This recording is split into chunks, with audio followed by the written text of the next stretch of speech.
Unity is not your strength. It is your weakness. I think you're underestimating humanity. Hold on to something! Fire at will! Do it! Do it! Star Trek Beyond is the third film in the Star Trek reboot series and is directed by Justin Lin, who directed Fast 7. And the cast from the previous two films comes back to play the crew of the Enterprise. In this film, the Enterprise gets a distress signal from this alien, and she says that the crew that she was with crashed on this planet, so the Enterprise goes, but then they meet up with this villain, Krall, who attacks the Enterprise, and the crew is now stranded on this planet, either by themselves or captured by Krall and his minions. And the goal of the crew of the Enterprise that is not captured by Krall is to rescue the crew from the grasp of Krall and save them from whatever evil mastermind plan that Krall has to kill the crew of the Enterprise, or even greater plans to destroy the Federation. Now, as I said before, I like the first Star Trek movie, even though it has tons of plot holes, and I even like the second one, despite the fact that it does pander to the Trekkies. But I still enjoy the movie as an action movie, and as a Star Trek movie, I still think that it does an okay job, actually. So going to this one, I heard that it was really good, and that it's more like Star Trek than the other previous two movies, and I completely agree. First off, Kirk's character, played by Chris Pine, finally feels like Kirk, in the sense that he's not a whiny a-hole like in the previous two films. He does finally have that, that captain persona that Shatner had in the original series and the films, and he when you see him, he does feel more like a captain than in the previous two films. He's more respectful. He's more less emotional, less angsty. And the rest of the cast does a good job once again. In this movie, there's also a focus on Bones and Spock and their relationship, and it's great. It's done for comedic laughs and also explores the relationship that, as Trekkies, we've seen in the original series and in the original movies, and to finally have that fully explored in the new reboots is a thrill to see. And Justin Lin, who is known for his action in Fast and the Furious. I have not seen Fast 7, but he does bring his action chops to this movie. I feel like this movie is the best action since the original Star Trek. It's really dynamic. The camera work is done really well. There is a slew of different action scenes that are very entertaining and they're very dynamic. So hiring Justin Lin with his action sensibilities was a great choice. There's especially this one scene near the end of the movie with the third act, and it made me smile a lot, because even though it is a Deus Ex Machina, that it is very, very convenient, the way they set it up with some music, I'm not going to spoil much into it, it's hilarious. It gave me a smile. I like the 3D and the IMAX. Usually I'm not a 3D guy. I go to watch IMAX movies for the sound and the picture, but not necessarily the 3D. But the 3D in this is actually really good. It offers a lot of depth, and is probably my second or third favorite IMAX film I've seen this year in terms of 3D. So I highly recommend going to watch this in IMAX 3D.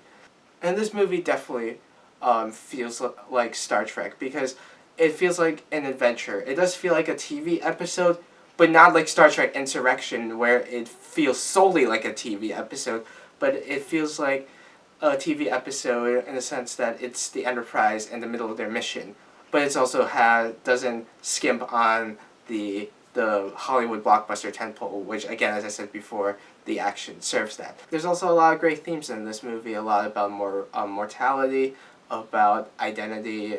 There's one about Kirk wondering if he deserves to be captain because his father was a great captain, and now he feels like he didn't really earn to be a captain because he kind of did this on a dare, and he doesn't feel like he can live up to his father.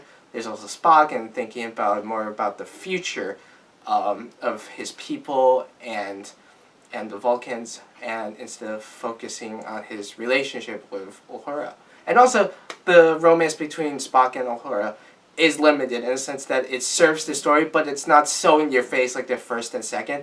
You go into this movie, you know that they're a couple, and that's all you need to know. And I love it. They scaled that down, and they also scaled down any romance at all. There's also a bunch of Star Trek references that, as a fan, and thank you so much, Simon Pegg, you made me smile throughout this movie. Because as a Trekkie, you see these little things. It's not like in Into Darkness, where it's like, oh, here's Khan, here you go, have fun with that now. But it's like little things, like, not to spoil much, but there's like, there's a lot of different references that if you're a fan of some of the other Star Trek series, you'll smile. Especially me with the ending, like the last scene of the movie is just wonderful, and I smiled because it's just like a callback to the original movies. The new alien character, I forgot what her name is, but she's pretty awesome. And again, I love that they don't do any romantic link-up, because it seems like they might do a romantic link-up with her and Scotty, and they don't. She just does a great job as her own standalone character. And I hope that we see her more in future movies. Is there problems with this movie? There is a few. As I said, there's a action scene at the end that is a Deus Ex Machina, but I don't care, so I can overlook that. Prowl as the villain was disappointing as hell. He was menacing, and in that sense he worked, but there was always something like, okay, like, there's something more to you, and I also heard the reviews that potentially his motivation was pretty good. So I waited for the motivation. Then we get to the end. And it was extremely disappointing. Because it's cliche trope. Not gonna spoil it. Yeah, so that wasn't good. The score is better than Into Darkness, but it's also like Michael Giacchino is still recycling the same score over and over again. And there isn't that much that is completely new. So, but it is a little bit more restrained. That it isn't like, let's do copy and paste. He does try to like switch things up a bit, and save the main thing for later and all that stuff. Now, is this overall my favorite Star Trek in the new reboot? Yes, for two reasons. A, it feels more like Star Trek than all the other movies. And B, it doesn't have too many plot holes. Because on the entertainment level, I would say that the first Star Trek is the best. But it has so many plot holes that bog it down that if you look at the plot holes, this movie would not exist logically with those plot holes. But in this movie, in Beyond, the plot holes are a minor nuisance instead of a major nuisance when it comes to analysis. So, yeah. I love this movie. It's great in 3D and IMAX. I can't wait for the new Star Trek movie whenever they're going to make it. It's a shame that it's not making that much money. If you're a Star Trek fan, you'll love this movie. If you're a casual movie fan, there's great action too. So I will give this movie an 8.7 out of 10. Just slightly above the first Star Trek. Because, as I said, not as many plot holes and feels more like Trek. So thank you so much for watching this review. And let me know in the comments below what you think about this movie. And my next video is probably a Star Trek movies ranked, where I go through my favorite Star Trek movies and my least favorite Star Trek movies. So thank you for watching, and I'll see you in the next review.